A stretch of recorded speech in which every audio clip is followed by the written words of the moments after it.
اعوذ باللہ من الشیطان الرجیم بسم اللہ الرحمن الرحیم رب اشرح لی صدری ویسر لی امری واحلل عقدۃ من لسانی یفقہوا قولی ان اللہ وملائکتہ یصلون علی النبی یا ایھا الذین آمنوا صلوا علیہ وسلموا تسلیما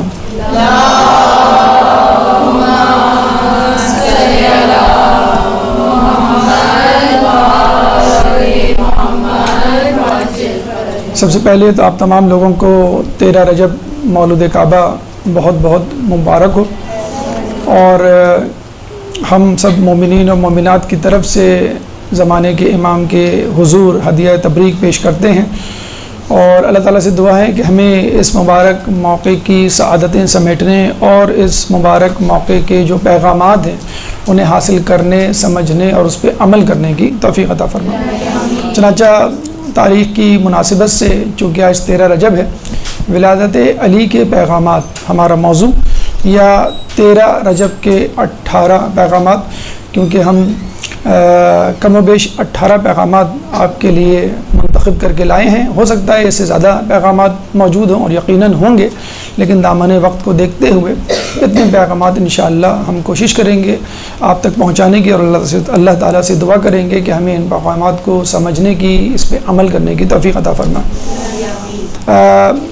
پیغامات سے پہلے ضروری ہے کہ ان واقعات کا ایک جائزہ لیا جائے کہ جن واقعات کے تحت یہ واقعہ رونما ہوا، اور اس واقعے سے پہلے ضروری ہے کہ چند مقدماتی گفتگو، چند اہم نکات اپنے ذہن میں ذہن نشین کر لیے جائیں تاکہ ہمیں اس واقعے کو سمجھنے میں آسانی ہو۔ پھر انشاءاللہ اگر ہمارے پاس وقت ہوا تو ہم ان اشکالات اور ان اعتراضات کا جائزہ لیں گے کہ جو اس واقعے کے مناسبت سے ہمارے اوپر کیے گئے، اور اس کے جوابات انشاءاللہ حاصل کرنے کی کوشش کریں گے۔ تو آئیے سب سے پہلے مقدماتی گفتگو، چند نکات جس کو سمجھ کر اس واقعے کو سمجھنے میں زیادہ آسانی ہے۔ درود پڑھ دیں محمد والے محمد۔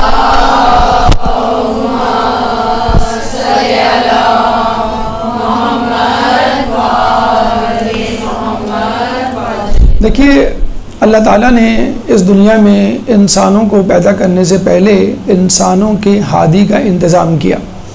آدم علیہ السلام پہلے ہادی تھے، پہلے نبی تھے، اللہ تعالیٰ کے بھیجے ہوئے رہنما تھے، اور اس کے بعد سے زندگی، دنیا اور انسانوں کی زندگی کبھی بھی امام یا ہادی اور رہنما سے خالی نہیں رہی، اور قیامت تک ایسا ہی رہے گا۔ چنانچہ اللہ تعالیٰ نے اپنے ہادیوں کو چند اوصاف سے متصف کیا، اور ان کے اندر ایسی خصوصیات رکھی جو ان کو ممیز کرے عام لوگوں سے، اور جہاں بہت ساری خصوصیات ہیں وہاں پر علم اور معجزہ دو اہم ترین خصوصیات ہیں کہ جن کے حامل انبیاء ہمیں دوسروں سے بالکل مختلف نظر آتے ہیں۔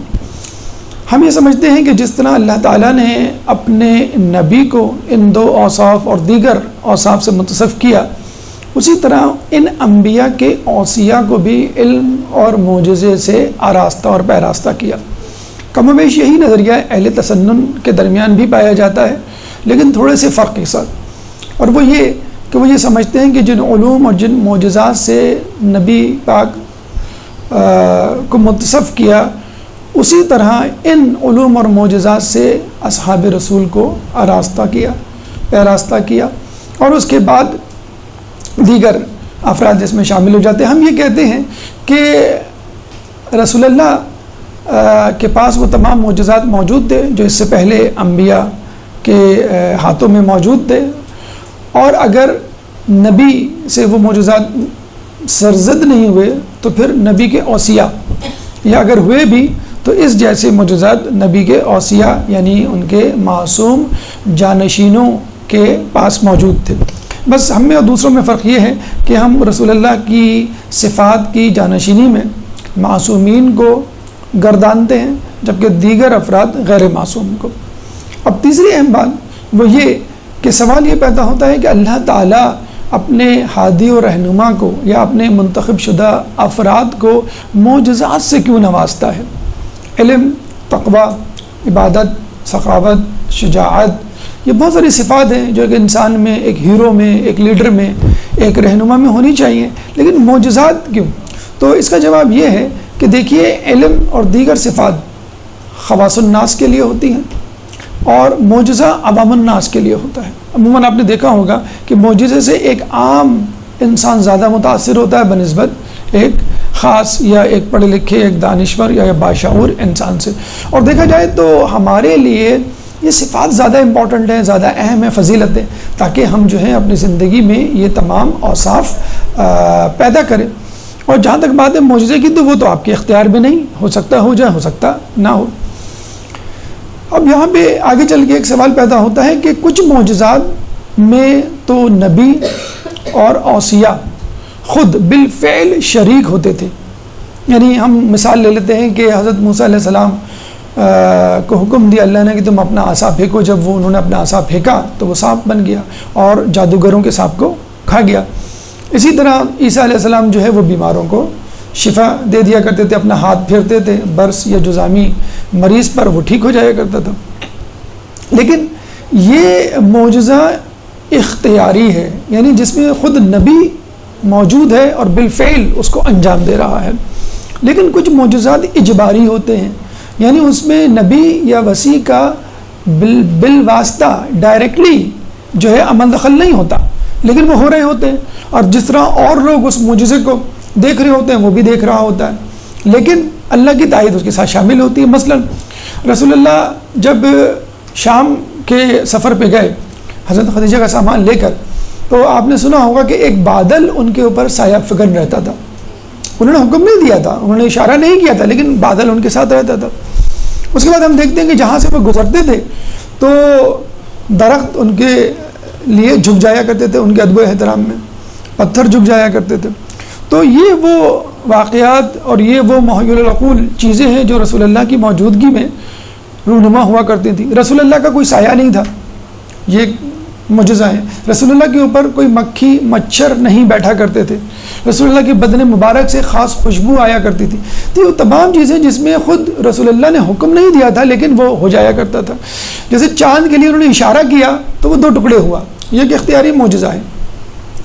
تو ہم یہ سمجھتے ہیں کہ انبیاء اوصیاء کی ولادت پر بھی کچھ ایسے, تمام نہیں لیکن کچھ انبیاء کی ولادت میں ایسے واقعات رونما ہوئے کہ جن کو دیکھ کر انسان اور اس وقت کی نوع انسانی سمجھ گئی کہ آج کوئی اہم شخصیت پیدا ہوئی ہے یا آج کوئی اہم واقعہ رونما ہوا ہے.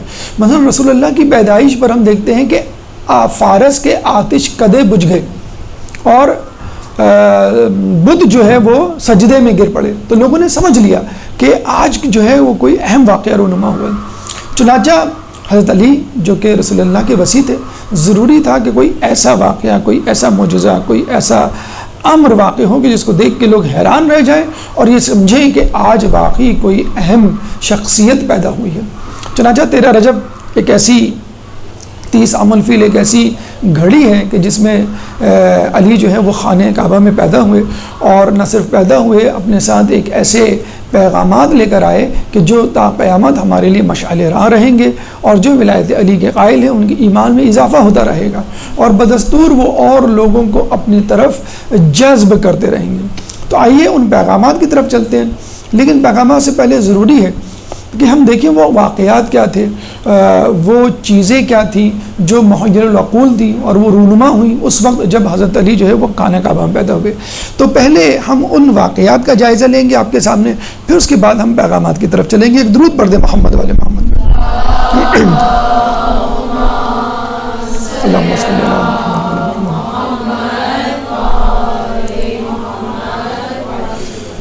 واقعے کی تفصیل سے پہلے سبب حمل کیا تھا, اس کی تفصیل ابن شہر عاشوب, جن کا نام ہے محمد بن علی شہر عاشوب, انہوں نے اپنی کتاب مناقب آل ابو طالب میں لکھی ہے, جس کا ترجمہ مجمع الفضائل کے نام سے سید حسن ظفر سید المفسرین قرآن نے لکھا ہے. اور وہ یہ کہتے ہیں کہ ایک دفعہ رسول اللہ کھجور کھا رہے تھے, تو اس کھجور سے عنبر اور مشک کی خوشبو آ رہی تھی, اور جناب فاطمہ بنت اسد جنہوں نے رسول اللہ کو اپنے بچے کی طرح, بیٹے کی طرح پالا تھا, وہ ان کو خوشبو اتنی اچھی لگی کہ انہوں نے کہا کہ رسول اللہ مجھے بھی ایک کھجور دیجیے. تو رسول نے کہا کہ میں ایک شرط پہ آپ کو کھجور دوں گا کہ جب آپ شہادتین کا کلمہ اپنی زبان پر جاری کریں گی. انہوں نے کہا کہ میں اس کے لیے تیار ہوں. تو رسول اللہ نے ان کو کلمہ پڑھوایا لا الہ الا اللہ و انی محمد الرسول اللہ، اور انہوں نے یہ کہہ کر جو ہے وہ کھجور تناول فرمائی. اس کے بعد انہوں نے کہا کہ یا رسول اللہ ایک کھجور اور دے دیجئے، میں چاہتی ہوں کہ میں اپنے شوہر نامدار حضرت ابو طالب کو بھی یہ کھجور کھلاؤں. آپ نے دیکھا ہوگا جب بھی ہم کہیں کھانا کھانے جاتے ہیں یا نیاز ملتی ہے ہمیں تو ہمارا جی چاہتا ہے کہ ہم اپنے گھر والوں کے لیے بھی لے لیں کہ بڑی اچھی نیاز، بڑا اچھا کھانا. تو انہوں نے کہا کہ میں اپنے شوہر نامدار حضرت ابو طالب کو بھی کھلانا چاہتی ہوں. تو رسول اللہ نے کہا کہ ان کے لیے بھی یہی شرط ہے کہ جب وہ شہادتین اپنے کلمہ اپنی زبان پہ جاری کریں تو آپ ان کو یہ کھجور کھلا سکتی ہیں. انہوں نے کہا میں وعدہ کرتی ہوں ان سے بھی میں یہ کلمہ پڑھواؤں گی، اگر کلمہ پڑھا تو ان کو یہ کھجور دوں گی. جب وہ گھر آتی ہے تو وہ کھجور دکھلاتی بھی نہیں حضرت ابو طالب کو، ان کو خوشبو آتی ہے مشک و عنبر کی، اور وہ کہتے ہیں کیا تمہارے پاس مشک و عنبر ہے؟ تو کہتی ہے میرے پاس مشک و عنبر تو نہیں، لیکن ایک ایسی چیز ہے جس میں سے مشک و عنبر کی خوشبو آ رہی ہے. انہوں نے کہا مجھے دکھاؤ. تو انہوں نے دکھائی، وہ کھجور تھی، اور یہ کہا کہ یہ کھجور میں نے کھائی ہے اور میں یہ کھجور رسول اللہ سے آپ کے لیے لے کر آئی ہوں، لیکن ایک شرط ہے کہ آپ کلمہ شہادتین اپنی زبان پہ جاری کریں گے. وہ فوراً اس کے لیے راضی ہوں گے. لا الہ الا اللہ و انی محمد الرسول اللہ، لا الہ الا اللہ کہ کوئی خدا نہیں سوائے اللہ کے، و انی بے شک میں گواہی دیتا ہوں کہ محمد اس کے رسول ہیں. اور انہوں نے وہ کھجور کھائی. کہ ان دونوں کے کھجور کھانے کے بعد حضرت علی کا حمل ٹھہرا، اور کہتے ہیں کہ یہ بالکل ویسے ہی مماثل شے ہے، واقعہ ہے، چیز ہے کہ جب ہم دیکھتے ہیں رسول اللہ معراج پر گئے تھے، انہوں نے جنت کا سیب کھایا تھا اور اس کے بعد جناب فاطمہ کا حمل ٹھہرا. اور رسول اللہ اکثر یہ کہا کرتے تھے جب بھی میں اپنی بیٹی فاطمہ کو گلے لگاتا ہوں تو مجھے جنت کے میووں کی خوشبو آتی ہے. تو یہ سبب حمل تھا جو ابن شہر عاشوب نے اپنی کتاب میں لکھا. اب ہم چلتے ہیں اس واقعے کی طرف کہ جو 13 رجب کو 30 عام الفیل کو جو ہے وہ رونما ہوا. یہ واقعہ مظہر کبریا نامی کتاب میں کبریائی نامی کتاب میں فضل اللہ کمپانی نے لکھی ہے، صفحہ نمبر 12. وہ لکھتے ہیں راوی ہے یزید بن قعنب. وہ کہتا ہے کہ ہم لوگ عباس بن عبد المطلب رسول اللہ کے چچا اور عبد العزا قبیلے کے کچھ افراد خانہ کعبہ کی دیوار کے سامنے بیٹھے ہوئے تھے کہ ہم دیکھتے ہیں ناگا فاطمہ بنت اسد جن کے حمل کو 9 مہینے ہو چکے تھے درد زا کی تکلیف میں آتی ہیں اور اپنے شکم اقدس کو دیوار کعبہ سے مس کر کے دعا کرتی ہیں اور یہ کہتی ہیں اللہ میں تجھ پر ایمان لائی، تیرے بھیجے گئے رسولوں پر ایمان لائی اور ان کے ساتھ آنے والی کتابوں پر ایمان لائی، اور میں واسطہ دیتی ہوں تجھے اس گھر کا، اس گھر کے بنانے والے یعنی ابراہیم کا، اور اس شکم میں موجود مولود کا کہ میری اس ولادت کی مشکل کو آسان فرما. قعنب کہتا ہے یزید بن قعنب کہ ابھی دعا مکمل بھی نہیں ہوئی تھی کہ دیوار کعبہ شق ہوئی اور جناب فاطمہ بنت اسد جو ہے اندر داخل ہوئی. اچھا یہ اللہم صلی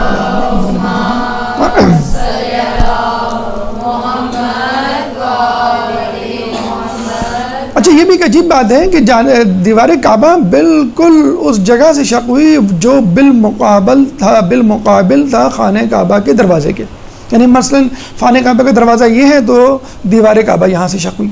یعنی گویا اللہ تعالیٰ یہ بتلانا چاہ رہا تھا کہ یہ خیال نہ کرنا کہ فاطمہ بنت اسد حرم میں کعبہ میں آئی تھی، دروازہ کھلا ہوا تھا یا دروازہ کھول کے اندر داخل ہو گئی.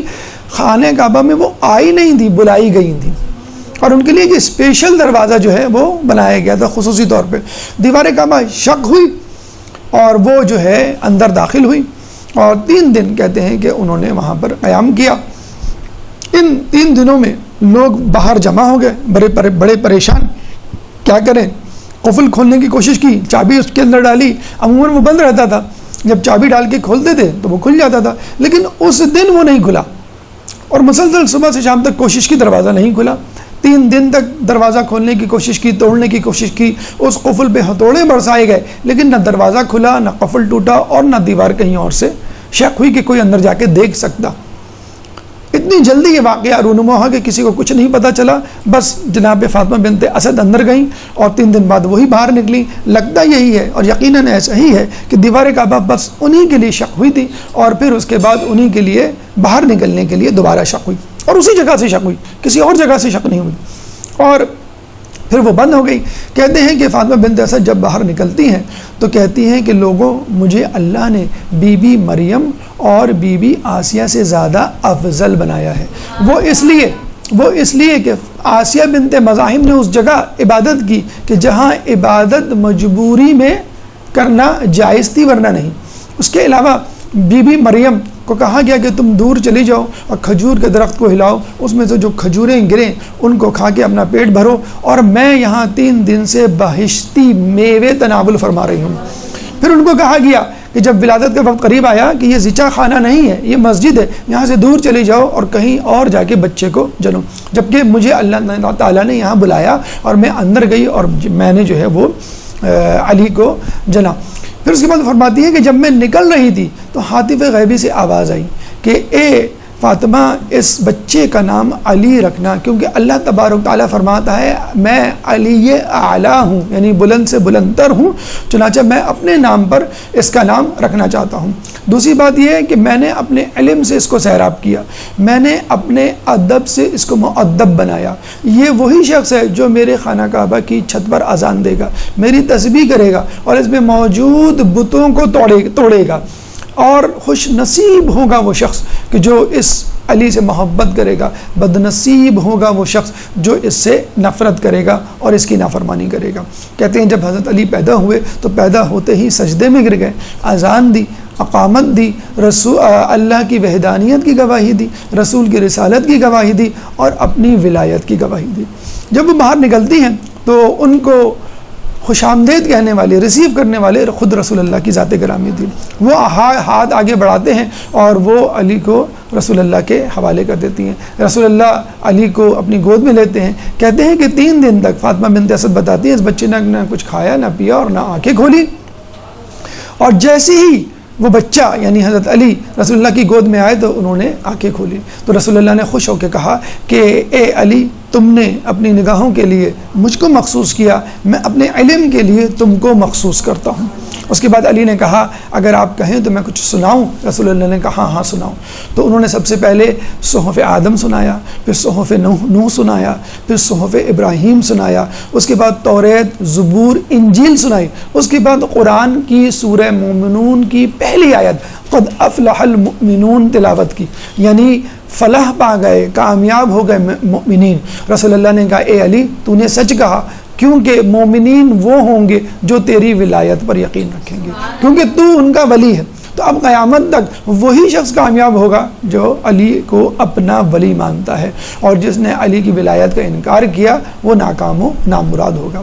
پھر کہتے ہیں عرب کی ایک روایت تھی کہ جب بچہ پیدا ہوتا تھا تو اس کو ایک خاص اژدہے کے سامنے رکھ دیا جاتا تھا، اگر اژدہا اس کو کھا لیتا تھا تو اس کا مطلب یہ ہوا کہ اس کی نسل میں، اس کے حسب نسب میں کچھ عیب ہے، اور اگر اژدہا اس کو بچے کو نہیں کھاتا تھا تو یہ سمجھا جاتا تھا کہ اس کی نسل اور اس کے حسب نسب میں کوئی عیب نہیں۔ کہتے ہیں کہ جب اژدہا قریب آیا تو علی نے اپنے ہاتھ سے اس اژدہے کے 2 ٹکڑے کر دیے، نہ اژدہا رہا اور نہ میزان حسب نسب رہا۔ اور پھر یہ کہتے ہیں کہ آپ نے دیکھا ہوگا کہ جب بچہ پیدا ہوتا تو اس کو سفید کپڑے میں لپیٹا جاتا ہے، تو علی کو جب ایک کپڑے میں، ایک پارچے میں لپیٹا گیا تو علی نے ہاتھ کھول کے اس پارچے کو پھاڑ ڈالا، پھر 2 پارچے 2 کپڑوں میں لپیٹا گیا، علی نے وہ 2 کپڑے بھی پھاڑ ڈالے، پھر 3، پھر 4، پھر 5، پھر 6، 7 کپڑوں میں لپیٹا گیا، علی نے وہ 7 کپڑے پھاڑ دیے۔ اس کے بعد کپڑوں کے ساتھ چمڑے میں لپیٹا گیا، اس چمڑے کو بھی علی نے پھاڑ دیا۔ تو یہ وہ کرونالوجیکل آرڈر میں، سیکوینس میں، ترتیب میں واقعات تھے جو حضرت علی کی ولادت کے فوراً بعد یا اس سے پہلے رونما ہوئے۔ اب آئیے ہم ان پیغامات کی طرف چلتے ہیں، ان واقعات کو، اس ترتیب کو مد نظر رکھتے ہوئے کہ ان واقعات سے ہمیں پیغامات کیا ملتے ہیں۔ دیکھیے مومن کی نگاہ عبرت کی نگاہ ہوتی ہے، وہ ہر چیز سے، ہر امر سے، ہر کام سے، ہر واقعے سے کوئی نہ کوئی سبق لیتا ہے، اور اگر واقعہ ولادت امیر المومنین ہو تو کیا ہی کہنے۔ تو 13 رجب کی مناسبت سے ہم نے آپ کے لیے کچھ پیغامات، کم و بیش 18 پیغامات منتخب کیے ہیں، اور اس میں کچھ پیغامات تو خود اللہ کی طرف سے ہیں جو اس پوری کہانی، اس پورے واقعے کا پروڈیوسر ہے، یعنی خالق ہے۔ آپ فلم، مووی، ڈرامہ یا افسانہ کہانی پڑھتے ہیں تو اس میں مختلف کردار ہوتے ہیں، ہر کردار اپنے اندر ایک میسیج، ایک پیغام رکھتا ہے، اور ہر شخص ہر کردار سے ایک پیغام یا چند پیغامات جو ہے وہ حاصل کر سکتا ہے. تو سب سے پہلے اس کہانی کا خالق خود اللہ تعالیٰ ہے، تو وہ کیا پیغام دینا چاہتا ہے وہ ہم دیکھیں گے. اس کے بعد اس کہانی کا سب سے پہلا کردار فاطمہ بنت اسد، وہ ہمیں کیا پیغام دینا چاہتی ہیں یا ان کے افعال و امور سے ہمیں کیا پیغامات ملتے ہیں. پھر حضرت ابو طالب جو ان کے شوہر تھے وہ ہمیں کیا پیغام دیتے ہوئے نظر آتے ہیں. پھر رسول اللہ جنہوں نے حضرت علی کو سب سے پہلے خوش آمدید کہا، وہ ہمیں کیا پیغام دیتے ہیں. خود حضرت علی کیا پیغام دیتے ہیں، اور وہ جگہ، وہ مقدس ترین مقام روئے عرش پہ جہاں پہ حضرت علی کی ولادت ہوتی ہے، وہ ہمیں کیا پیغام دیتا ہوا نظر آتا ہے. ایک درود پڑھتے ہیں، اس کے بعد ہم ان پیغامات کی طرف پڑھتے ہیں. اللہم صلی علی.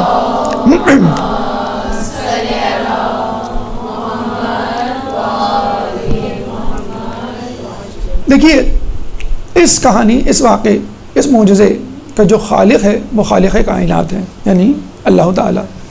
تو اللہ ہمیں اس موقع پہ 13 رجب پہ کیا پیغام دیتا ہوا نظر آتا ہے. 2 پیغامات اللہ تعالیٰ ہمیں دیتا ہوا نظر آتا ہے. سب سے پہلی بات کہ یہ الہی منصوبہ تھا، یعنی اللہ تعالیٰ بتانا چاہ رہا ہے کہ یہ سب کچھ پری پلان تھا، اس کو اتفاق نہ سمجھو، یہ ایک سوچے سمجھے منصوبے کے تحت عمل میں آیا.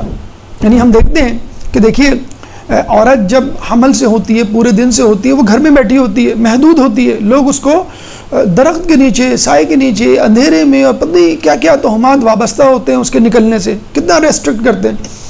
اگر حمل کے دن پورے ہونے پہ درز زہ ہوا تھا، ان کو لیبر پین ہوئے تھے، تو ان کو چاہیے تھا ہاسپٹل جاتی، زچہ خانہ جاتی، اپنے رشتہ دار کے گھر جاتی، یا کسی کو بتلاتی. وہ کہاں گئی؟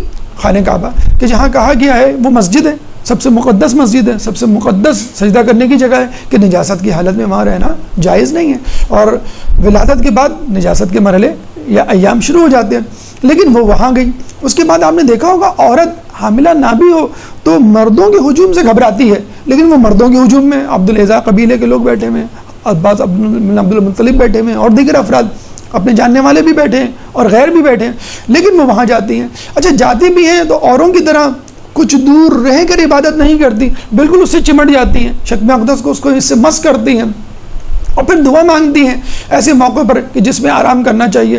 اور پھر دعا مانگتی ہیں اللہ تعالیٰ سے کہ میری ولادت کو آسان کر. یعنی گویا وہ چاہ رہی تھی اور اللہ تعالیٰ ان کو اس طرف لے کے آ رہا تھا کہ تمہاری ولادت جو ہے، اس بچے کی ولادت اس خانہ کعبہ میں. اچھا جب وہ دعا کرتی ہیں تو دعا کرنے سے پہلے دیوار کعبہ شق مکمل ہونے سے پہلے دیوار کعبہ شق، دروازہ نہیں کھلتا، بلکہ بالکل دروازے کے قریب کی جگہ نہیں، بالکل بالمقابل جگہ، کہ بالکل واضح طور پر قیامت تک کسی کو شک نہ ہو کہ فاطمہ بنت اسد دروازے سے داخل ہوئی، عام طریقے سے داخل ہوئی، جس طرح اور لوگ داخل ہوتے ہیں بس وہ بھی داخل ہو گئے. نہیں، ان کے لیے خاص دروازہ کھلا اور پھر وہ بند بھی ہو گیا، نہ کسی کے لیے کھلا تھا اور نہ کسی کے لیے کھلے گا. اچھا پھر 3 دن آپ دیکھیں کہ وہ دروازہ عام طور پہ تو کھل جاتا ہے چابی سے، لیکن اس دن نہیں کھلا، دوسرے دن نہیں کھلا، تیسرے دن نہیں کھلا، اور لوگ پریشان. اچھا سب لوگ پریشان، نہیں پریشان تو فاطمہ بنت اسد، نہیں پریشان تو رسول اللہ نہیں پریشان، نہیں پریشان تو سب سے بڑے اہم شخصیت کے حامل فرد حضرت ابو طالب جو شوہر ہیں، اس کو سب سے زیادہ، جسے کہتے ہیں کہ پریشان ہونا چاہیے کہ بھئی آپ جو ہے کچھ کوشش کریں، گھومیں پھریں اور دیکھیں ڈھونڈیں کہ فاطمہ بنت اسد آپ کی زوجہ کہاں گئی، لیکن نہیں. اس کا مطلب کیا ہوا؟ یہ ایک پری پلان الہی منصوبہ تھا کہ جس میں فاطمہ بنت اسد، جس میں رسول اللہ، حضرت ابو طالب اور حضرت علی شامل تھے، اور ان کو اسرار الہی سے واقفیت تھی کہ کیا ہونے جا رہا ہے اور کیا ہوگا. اور اگر کوئی واقف نہیں تھا تو غیر افراد شامل نہیں تھے. تو اس کا مطلب یہ ہوا کہ نہ صرف علی بلکہ علی سے متعلق ان کے والد، ان کی والدہ اور رسول اللہ تو بدرجہ اولا ان تمام امور سے واقف تھے، اور خاص بندگان خدا میں ان کا شمار ہوتا تھا. تو یہ ایک الہی منصوبہ تھا، اس کو اتفاق نہ کہا جائے. فاطمہ بنت اسد حرم کعبہ گئی نہیں بلکہ ان کو بلایا گیا، ایک عام فرد کی حیثیت سے نہیں بلکہ ایک خاص مہمان کی حیثیت سے. اللہ تعالیٰ دوسرا پیغام اس موقع پہ کیا دینا چاہتا ہے؟ اچھا یہاں پر یہ واقعہ سن کر آدمی کے ذہن میں خیال آتا ہے کہ اللہ تعالیٰ نے علی کی ولادت کا اتنا اہتمام کیوں کیا. اب ایک ہم آج کل کی میڈیا کی ورلڈ میں زبان میں بات کریں تو ہم کہیں گے اتنا ڈرامٹائز کیوں کیا.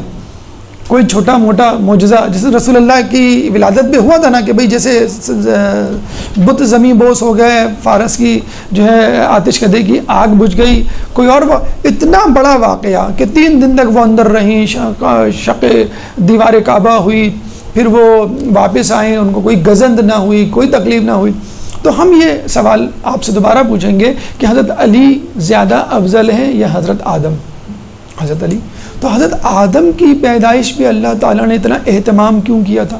اہتمام نہیں تھا کہ جب آدم پیدا ہوئے تو اللہ تعالیٰ نے کیا کہا کہ تمام لوگ آ جائیں، کائنات کی تمام مخلوق جمع ہو جائے، جن و انس دربار میں حاضری دیں. پھر اللہ نے کہا کہ آدم کو سجدہ کرو، اور سب سجدے میں گر گئے الا ابلیس ابا واستکبر وکان من الجن، اور سوائے ابلیس کے سب. اچھا، اللہ کو معلوم تھا کہ ابلیس سجدہ نہیں کرے گا، تمام کر لیں گے. اللہ کو معلوم تھا ابلیس مجھے چیلنج کرے گا، اللہ کو معلوم تھا وہ میری نافرمانی کرے گا، اللہ کو معلوم تھا وہ مجھے دھمکی دے کے جائے گا، خدا نخواستہ کہ میں تیرے بندوں کو گمراہ کروں گا.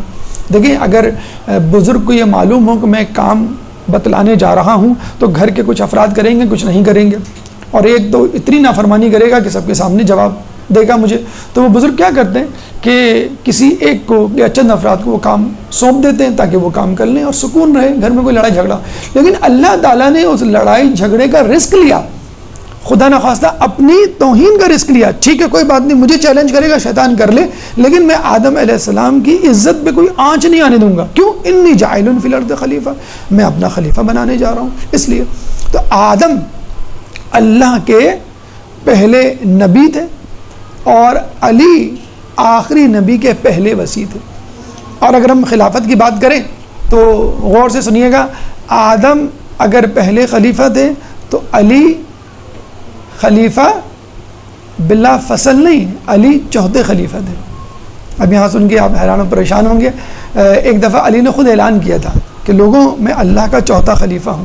تو لوگ پریشان ہو گئے، علی جلدی وضاحت کیجئے، ہمارا ایمان ہمارے ہاتھ سے نکلا جا رہا ہے کہ آپ سے پہلے 3 خلیفہ گزرے. تو علی نے کہا ہاں گزرے. پہلے آدم، انی جاعل فی الارض خلیفہ، سورہ بقرہ آیت نمبر 30. دوسرے خلیفہ داؤد، یا داؤد انا جعلناک خلیفۃ فی الارض، سورہ صاد آیت نمبر 3، کہ اے داؤد ہم تمہیں اس دنیا میں خلیفہ بناتے ہیں. تیسرے خلیفہ ہارون.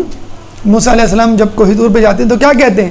قال موسیٰ لأخیہ ہارون اخلفنی فی قومی، اے ہارون میرے پیچھے میرے قوم میں میری نیابت اور خلافت کا کام انجام دینا. سورہ اعراف آیت نمبر 142. تو 3 خلیفہ ہوں گے. اور چوتھے خلیفہ علی، جس کا اعلان دعوت ذو العشیرہ میں رسول اللہ کرتے ہیں جب وہ کہتے ہیں کہ میں اسلام لے کر آیا ہوں، کون ہے جو اس میں میری معاونت کرے گا؟ یہ نہیں کہا کون ہے جو اسلام لائے گا، یہ کہا کون ہے جو اس اسلام کو پھیلانے میں میری معاونت کرے گا. علی ہاتھ اٹھاتے ہیں تو رسول اللہ کیا کہتے ہیں؟ اے علی تم میرے وزیر، میرے جانشین اور میرے خلیفہ ہو. تو علی کی خلافت کا اعلان ان 3 خلفاء کے بعد ہوا. اور اگر کوئی آپ سے لڑنے جھگڑنے کی کوشش کرے تو آپ بآسانی اس بات کو قبول کر لیے گا کہ ہم بھی مانتے ہیں اور آپ بھی مانتے ہیں. بس فرق یہ ہے کہ آپ کہتے ہیں خلیفۃ الناس، ہم کہتے ہیں علی خلیفہ الہی تھے. علی کو خلیفہ اللہ نے بنایا تھا اور دوسروں کو خلیفہ عام لوگوں نے بنایا تھا. ایک درود پڑھتے محمد والے محمد کو.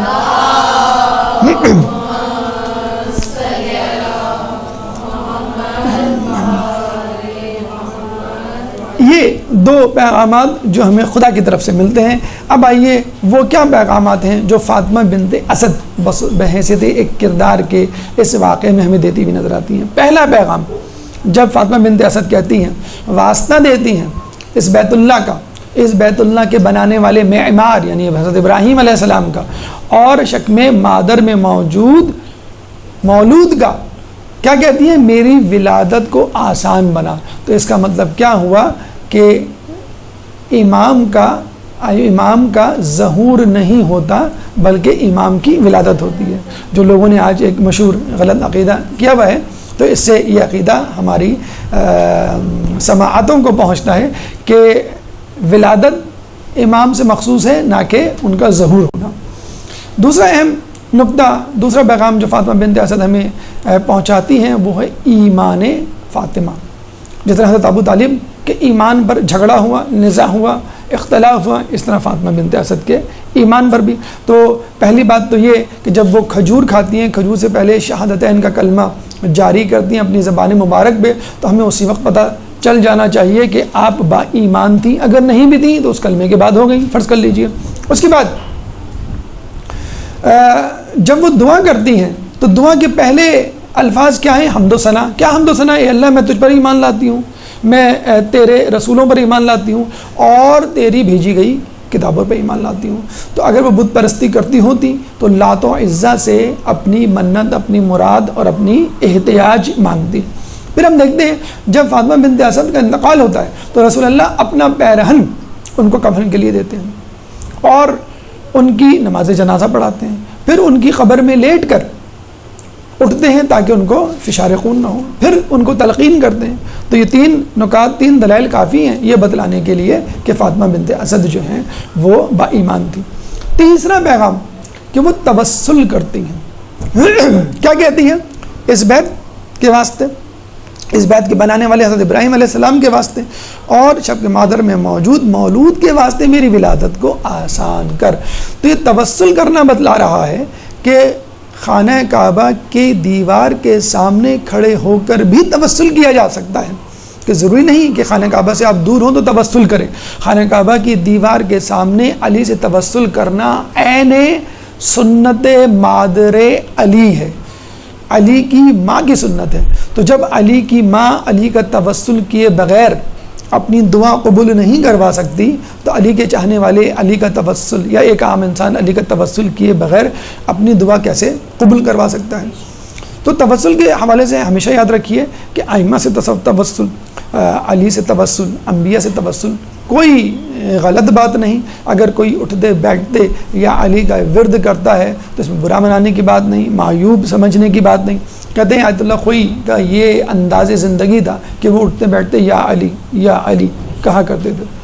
تو ایک دفعہ وہ کسی محفل میں گئے، وہاں بیٹھنے لگے تو لوگ وہاں موجود تھے، کہنے لگے یا علی کہتے، وہ بیٹھے تو کچھ لوگ وہاں جو موجود تھے انہوں نے تھوڑا سا برا منایا، تو ایک ان کے دوست نے ان کو چپ کرانے کی کوشش کی اور یہ کہا کہ غالباً ان کا مقصد علی سے اللہ ہے۔ کیوں؟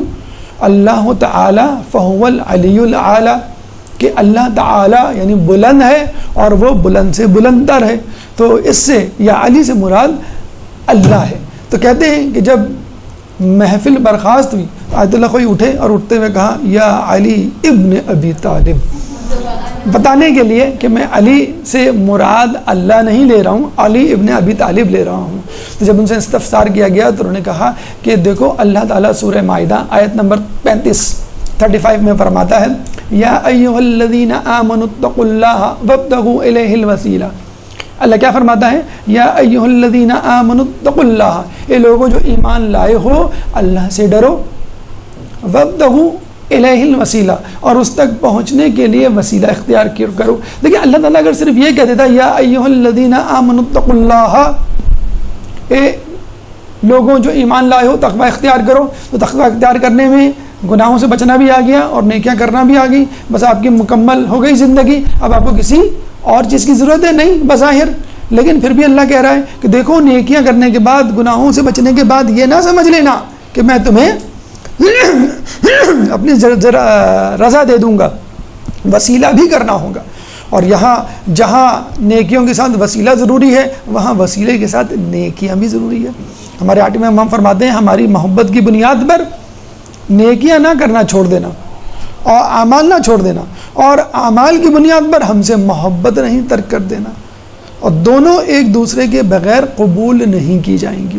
تو یا ایھا الذین آمنوا اتقوا اللہ وابتغوا الیہ الوسیلہ ہمیں بتلا رہا ہے کہ نیکیاں کرنے کے ساتھ ساتھ وسیلہ بھی اختیار کرنا چاہیے۔ اگر آپ براہ راست اللہ تک پہنچنے کی کوشش کریں گے تو ہو سکتا ہے کہیں اور پہنچ جائیں۔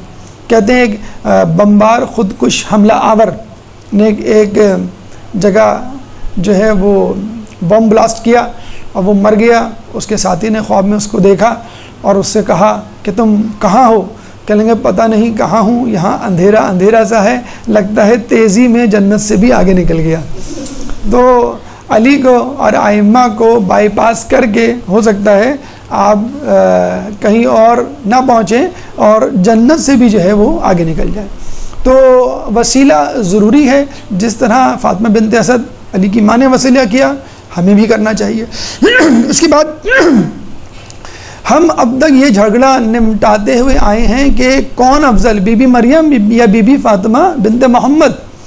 یہاں بی بی فاطمہ بنت اسد یعنی جناب فاطمہ کی ساس, حضرت علی کی والدہ, جن کو ہم معصوم بھی نہیں گردانتے, مطلب جو 14 معصومین ہیں اس میں وہ شامل نہیں ہیں, اور وہ کہتی ہیں, باقاعدہ اعلان کرتی ہیں, میں مریم اور آسیہ سے بہتر ہوں. اور اس کی وجہ بھی بتلاتی ہیں کہ آسیہ کو بلایا نہیں بلکہ موجود تھیں تو ان کو بھیج دیا گیا کچھ دنوں کے لیے, جبکہ مجھے تو بلایا گیا اور اندر بلایا گیا, بٹھایا گیا. اور یہ کہتے ہیں کہ ان کے قیام کے دوران ولادت میں ان کی مدد کرنے کے لیے کون بنایا؟ بی بی حوا, بی بی آسیہ, بی بی سارہ, بی بی مریم اور حوران جنت.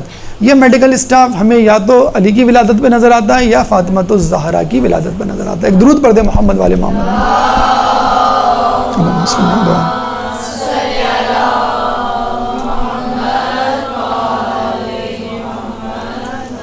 اور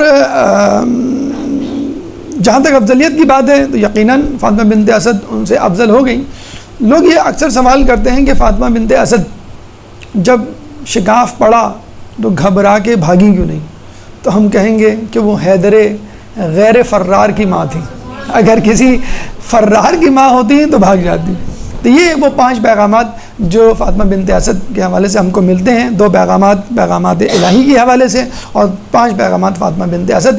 اب ہم چلتے ہیں کہ جب وہ باہر نکلتی ہیں اور رسول اللہ ان کو ریسیو کرتے ہیں اور جب خبر حضرت ابو طالب تک پہنچتی ہے تو کیا ہوتا ہے. دیکھیں شوہر تھے, ان کو سب سے زیادہ فکر ہونی چاہیے تھی. مغرب میں تو ابھی آپ نے سنا ہوگا فیس بک کے بانی مارک زکربرگ نے پیٹرنٹی لیو لی تھی. بھئی آپ کیوں لیو پہ جا رہے ہیں؟ کہ نہیں میری بیوی جو ہے وہ پریگننٹ ہے. تو ان سے کہا کہ بھئی وہ پریگننٹ ہے, آپ تو نہیں کریں گے؟ نہیں, مجھے اس کی دیکھ بھال کرنی ہے. تو مغرب میں تو آج کل یہ رول چلا ہے, میٹرنٹی لیو بہت دور کی بات, پیٹرنٹی لیو بھی ہونی چاہیے. تو حضرت ابو طالب کو کم از کم اس کہانی میں کہیں نظر تو آنا چاہیے. ان کی اضطراب, ان کی پریشانی تو بہت دور کی بات, وہ کہیں نظر ہی نہیں آتے. تو اس کا مطلب کیا ہوا؟ حضرت ابو طالب بالکل کول اینڈ ریلیکس, ٹھنڈے جیسے بیٹھے ہوئے تھے, بالکل اسی طرح جس طرح ان کے والد گرامی ٹھنڈے کول ریلیکس بیٹھے ہوئے تھے. کب؟ جب اسی کعبہ کو تباہ کرنے ابرہہ کا لشکر آیا تھا. کیا کہا تھا انہوں نے جب گئے تھے اپنے اونٹ مانگنے کے لیے؟ بالکل کول ریلیکس ہو کہ میرے اونٹ دے دو. تو انہوں نے کہا کہ عجیب آدمی ہو, قریش مکہ کے سردار ہو اور مجھ سے اتنی چھوٹی بات کرنے آئے ہو. میں تو سمجھا تھا کہ بیت اللہ کی حفاظت کی ضمانت لینے آئے ہوگے. انہوں نے کہا کہ دیکھو میں اونٹ کا مالک ہوں, مجھے اونٹوں کی فکر ہے, بیت اللہ کا مالک اللہ ہے, وہ خود اس کی فکر کر لے گا. تو بس جو توکل ان کو تھا یہی توکل ابو طالب کو تھا. ان کو معلوم ہے فاطمہ بنت اسد گئی ہے تو وہ کسی اور کے ساتھ نہیں, علی کے ساتھ گئی ہے, تو اس کو کوئی تکلیف نہیں پہنچا سکتا. اور جب وہ آئے گی تو بحفظ حفاظت آ جائے گی. تو حضرت ابو طالب فاطمہ بنت اسد کی طرح, علی کی طرح, رسول اللہ کی طرح اس پری پلان منصوبے میں, اس منصوبہ الہی میں شریک تھے اور اسرار الہی سے واقف تھے. یہی سے حضرت ابو طالب کا ایمان بھی ثابت ہوتا ہوا نظر آتا ہے. پہلے تو آپ نے سنا ہوگا کہ انہوں نے اپنا جب خطبہ نکاح پڑھا تو الحمدللہ رب العالمین سے پڑھا کہ ہم فقط اس کے لیے کہ تمام عالمین کا رب ہے. پھر ہم دیکھتے ہیں جب وہ کھجور کھاتے ہیں تو فاطمہ بنت اسد کی طرح کلمہ شہادتین اپنی زبان میں جاری کرتے ہیں. اور پھر دوسری بات یہ ہے کہ جب فاطمہ بنت اسد کا ایمان ثابت ہو گیا تو مجھے بتلائیے فاطمہ بنت اسد مومنہ ہوتے ہوئے کسی کافر کی زوجیت میں کیسے رہ سکتی ہیں؟ تو اب حضرت ابو طالب کا ایمان بھی ثابت ہو گیا. آگے چلتے ہیں کہ ان کو لینے کے لیے, ریسیو کرنے کے لیے کون آئے؟ رسول اللہ. تو 2 پیغامات ہم نے پیغامات الہی کے حوالے سے پڑھے, 5 پیغامات ہم نے فاطمہ بنت اسد, 7 پیغامات, 2 پیغامات حضرت ابو طالب, 9 پیغامات. اب رسول اللہ کے حوالے سے ہمیں کیا پیغام ملتے ہیں؟ دیکھیں جب فاطمہ بنت اسد واپس آتی ہیں تو حضرت رسول اللہ ان سے یہ نہیں پوچھتے خیریت سب ٹھیک ہے. ہم ہاسپٹل جاتے ہیں کیا کہتے ہیں؟ سچا بچہ ٹھیک ہے, ماں کو تب پرابلم تو نہیں ہے, بچے کو کچھ ہوتا نہیں, بچہ انکیوبیٹر میں تو نہیں؟ آج کل تو ہر بچے کو انکیوبیٹر میں ڈال دیا جاتا ہے, ہر ماں کا سیزر ہوتا ہے تو دونوں ہی جو ہے وہ خطرے میں ہوتے ہیں. تو وہ پوچھتے نہیں ہیں کسی کی بھی حالت, بس کہتے ہیں کہ علی کو میری گود میں دے دو. اس کا مطلب کیا ہوا؟ ان کو اس منصوبے سے مکمل آگاہی تھی, ان کو کانفیڈنس میں لے لیا گیا تھا. ابو طالب کو، فاطمہ بنت اسد کو، رسول اللہ کو تو بدرجہ اولا لیا، سب کو کانفیڈنس میں لیا ہوگا کہ گھبرانے کی ضرورت نہیں ہے، علی کو کعبے ہی میں پیدا ہونا ہے. جیسے ہمارے یہاں رجسٹریشن کے لیے ہاسپٹل میں نام لکھواتے ہیں نا، تو آپ کو کہیں بھی رجسٹریشن وغیرہ کی ضرورت نہیں ہے، آپ بالکل مطمئن رہے. جو علی اللہ کے دین کی حفاظت کے لیے سر دھڑ کی بازی لگا دے تو اللہ تعالیٰ اس کی پیدائش پہ سر دھڑ کی بازی جو ہے وہ کیوں نہ لگا دے. بہرحال تو رسول اللہ جب لیتے ہیں تو اس کا مطلب ہے رسول اللہ کا جو پہلا پیغام ہمیں ملتا ہے، رسول اللہ اس منصوبہ الہی میں شامل تھے. جب وہ لیتے ہیں اور علی آنکھ کھولتے ہیں تو علی کی زیارت کا تحفہ، ہم جاتے ہیں نا زیارت کے لیے تو ہم تحفے لے کر آتے ہیں، کچھ مادی تحفے ہوتے ہیں، کچھ معنوی تحفے ہوتے ہیں. تو اللہ کا رسول علی کو ایک تحفہ دیتا ہوا نظر آتا ہے. کیا تحفہ؟ کہ تم نے اپنی نظر کے لیے میرا انتخاب کیا، میں اپنے علم کے لیے تمہارا انتخاب کرتا ہوں. یعنی مطلب کیا ہوا کہنے کا؟ اب کوئی یہ دعویٰ نہ کرے کہ میں نے رسول سے علم حاصل کیا ہے اور علی سے زیادہ ہے. علم حاصل کیا ہوگا لیکن علی سے زیادہ نہیں، کیونکہ رسول نے خود کہہ دیا کہ میں اپنے علم کا تمہارے لیے انتخاب کرتا ہوں. اگر اب کسی کو علم ملے گا تو تمہارے وسیلے سے وہ مجھ سے علم حاصل کرے گا. انا مدینۃ العلم وعلی بابھا. اگر کوئی مجھ سے علم حاصل کرنے آئے تو وہ دروازے سے آئے، میں علم کا شہر ہوں، علی اس کا دروازہ. اگر کوئی دیوار پھلانگ کے، کوئی چھت توڑ کر اندر داخل ہوگا تو علم تو حاصل کر لے گا لیکن وہ طالب علم نہیں، چور کہلائے گا. ایک درود پڑھ دے محمد والے محمد پر.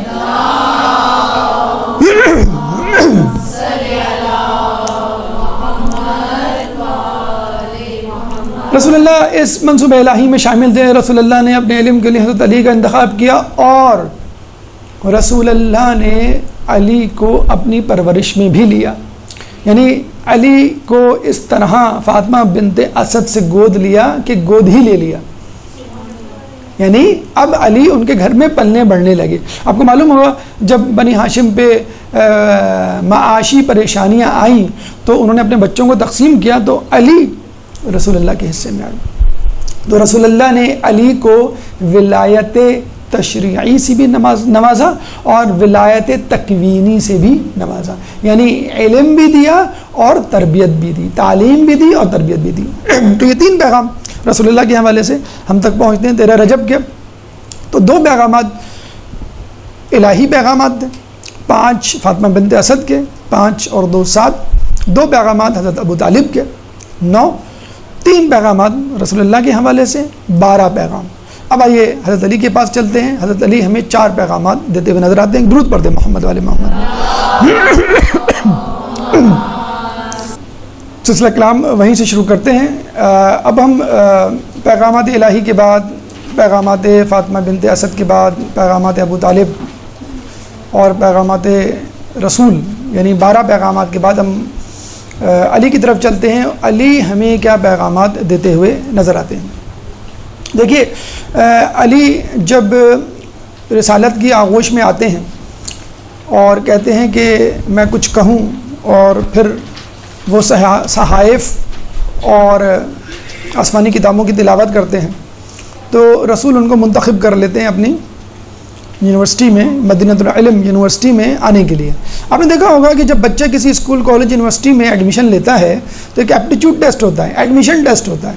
مثلاً فرض کر لیں کسی اسکول میں میٹرک تک تعلیم دی جاتی ہو تو اس اسکول میں پہلی کلاس یا پلے گروپ کے لیے کوئی ٹیسٹ ہوگا. اب تو پلے گروپ کے لیے بھی ٹیسٹ ہوتے ہیں، 2.5-3 سال کے بچے بھی ٹیسٹ دے رہے ہوتے ہیں. وہ کلر کے ٹیسٹ ہوتے ہیں اور شیپس کے ٹیسٹ ہوتے ہیں اور ABCD یا جو بھی ٹیسٹ ہو، بالکل پریلیمنری. یہ کیا ممکن ہے کہ ایک بچہ پلے گروپ یا کلاس 1 میں ٹیسٹ دے اپنا اور میٹرک کے مضامین پڑھ کے سنائے؟ تو مدینۃ العلم یونیورسٹی میں ایڈمیشن ٹیسٹ یا ایپٹیچیوڈ ٹیسٹ علی دیتے ہیں. اور ایپٹیچیوڈ میں کیا دیتے ہیں؟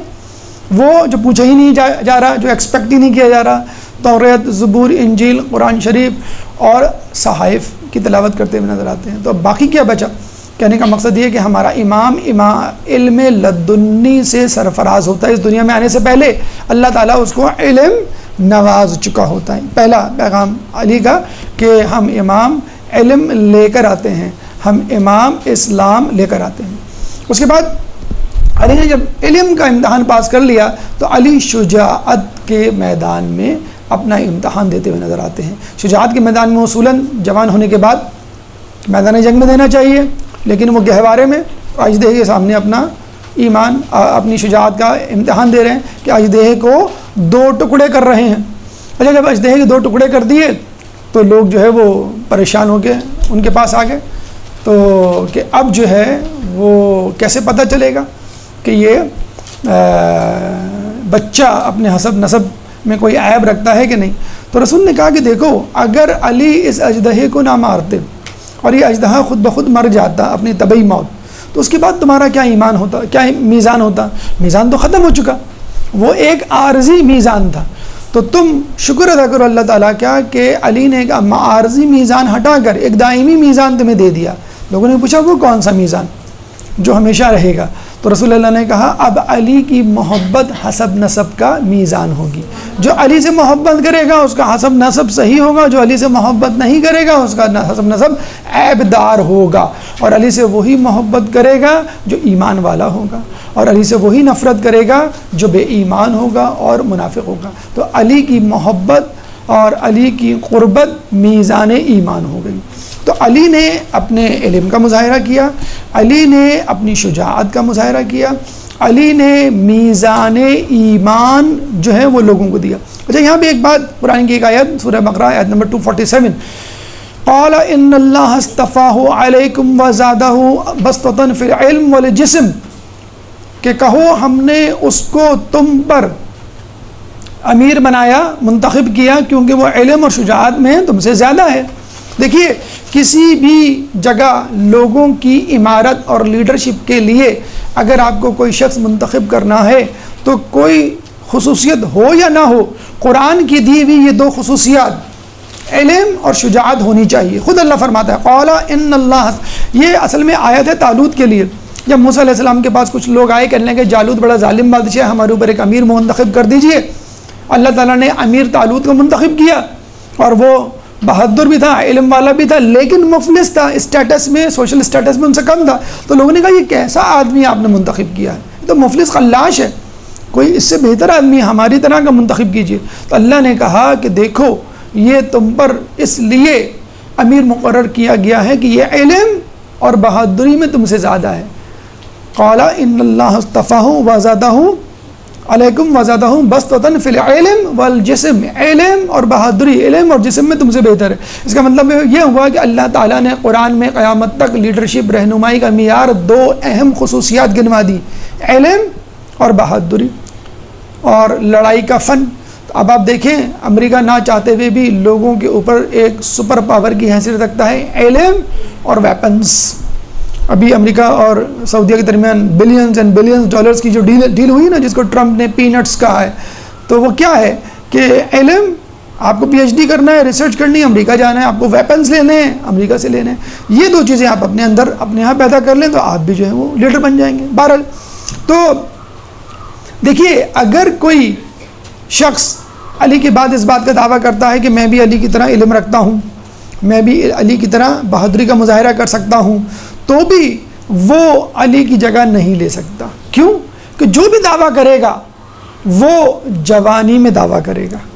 علی نے یہ امتحان بچپن میں جھولے میں پاس کر لیا، علم کا اور شجاعت کا۔ اگر کوئی پاس کرے گا بھی تو بچپن سے وہ شمشیر زنی سیکھے گا، تیر اندازی سیکھے گا، کھائے پیے گا، میں پہلوان بنے گا، علم حاصل کرے گا، پھر علم و شجاعت کے جسے کہتے ہیں کہ آسمان پر پتہ نہیں کب پہنچے، 20 سال کی عمر میں، 30 سال یا 40 سال، اور علی 3 دن کے ہیں اور یہ دونوں امتحان پاس کرتے ہوئے نظر آتے ہیں۔ تو علی نے علم کا امتحان پاس کیا، اور پیدائشی عالم یعنی علیم، جن کو پڑھایا نہ گیا ہو، علم لدنی کے حامل، شجیع، بچپن سے ہی شجیع، اژدہے سے نہیں ڈرے۔ تیسرا میزان ایمان، انہوں نے میزان ایمان دے دیا کہ اب اژدہا نہیں، کوئی اور توہم پرستی نہیں، میری محبت میزان ہوگی۔ ایک اور دلچسپ نقطہ جو ہم پڑھتے ہیں، علماء فرماتے ہیں کہ جب ان کو کپڑے میں لپیٹا گیا تو انہوں نے کپڑا پھاڑ دیا، شجاعت کی وجہ سے نہیں، شجاعت کا مظاہرہ نہیں، بتلانے کے لیے کہ دیکھو عبادت کیسے کی جاتی ہے۔ عبادت کے دوران ہاتھوں کو کھلا رکھنا چاہیے، باندھنا نہیں چاہیے۔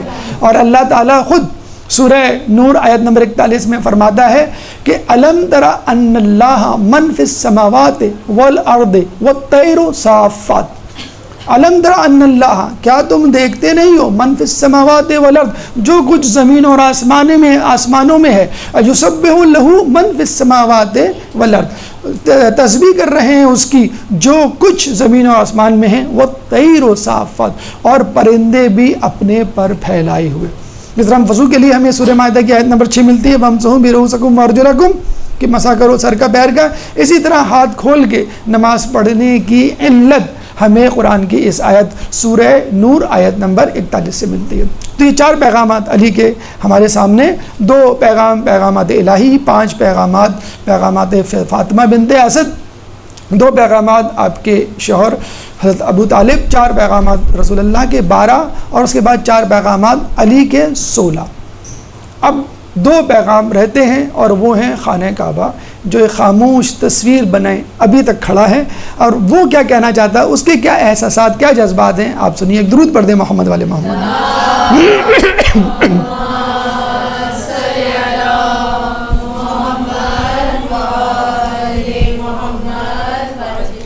دیکھیے، خانہ کعبہ کے بارے میں کہا جاتا ہے کہ اس میں شگاف پڑا، تو کہتے ہیں کہ جب آپ کے گھر کوئی مہمان آتا ہے تو آپ مسکراتے ہیں، تو شگاف نہیں پڑا تھا، خانہ کعبہ مسکرایا تھا۔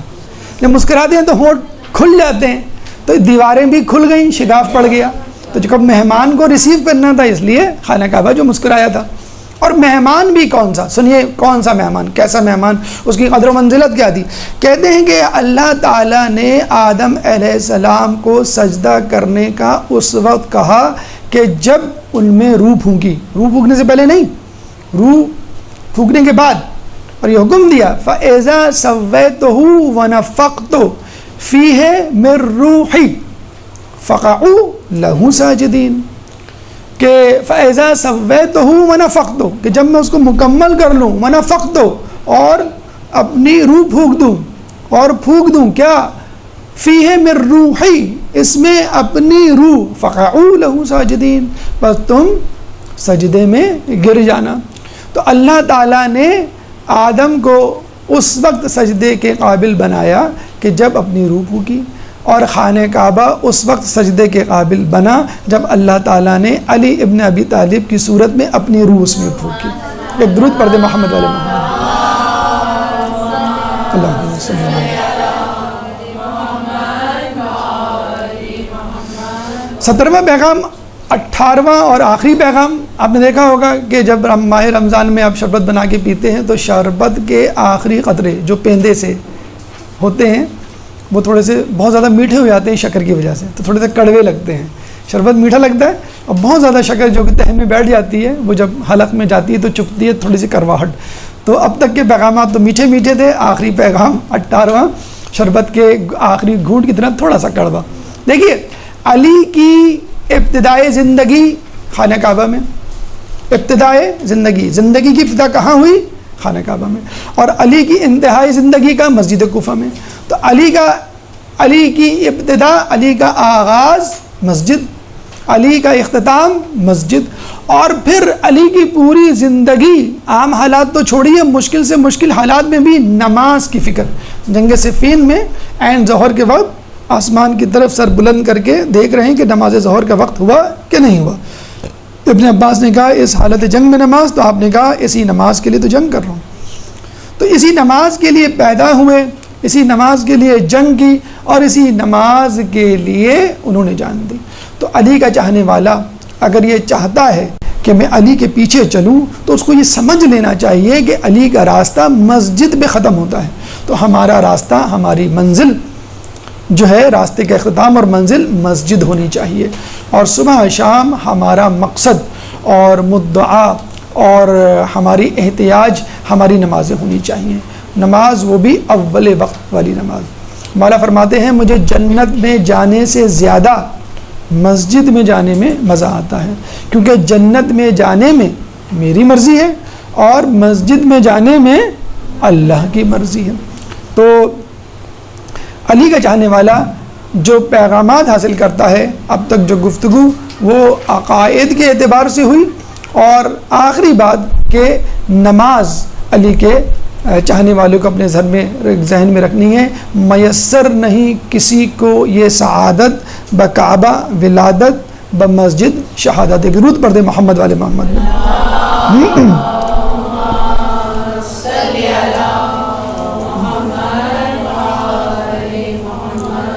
یہ پیغامات 13 رجب مولود کعبہ کے حوالے سے، ولادت علی کے حوالے سے مکمل ہوئے.